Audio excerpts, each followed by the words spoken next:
জানো মমতা দি একবার প্রেগনেন্ট হয়ে গেছিল।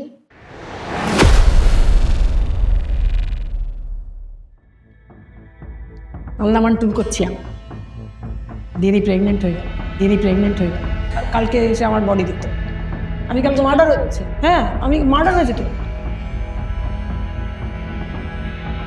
ওনার তো একটা নিজস্ব ডাক্তার আছে, ডক্টর এসপি দাস। তাকে হয়তো তিনি পয়সা নেন কিনে জানেন। বিজেপির অনেক উচ্চপদস্থ মন্ত্রীদের সঙ্গে আমার মিটিং হয়, ওনাদের সাবধান করে এসেছি যে ডোন্ট ইম্পোজ 356, মানে রাষ্ট্রপতি শাসন আপনারা জারি করতে যাবেন না। কেন? রাষ্ট্রপতি শাসন জারি করলে মমতা দি এমন নাটক করবে, বিষকে নেবে, দরকার নেই, বিষকে দেখাবে উনি অসুস্থ হয়ে গেছে। আপনি বলছেন মুখ্যমন্ত্রীর বিরুদ্ধে নিশ্চয়ই দাঁড়াবো, আমি দিদির বিরুদ্ধে দাঁড়াবোই, দাঁড়াবো। ভবানীপুর থেকে হ্যাঁ নিশ্চয়ই, যদি বিজেপি আমাকে টিকিট দেওয়া, আমাকে যদি যোগ্য মনে করে, তাহলে আমি লড়ে নেব এবং মুখ্যমন্ত্রীকে আমিই হারাতে পারি।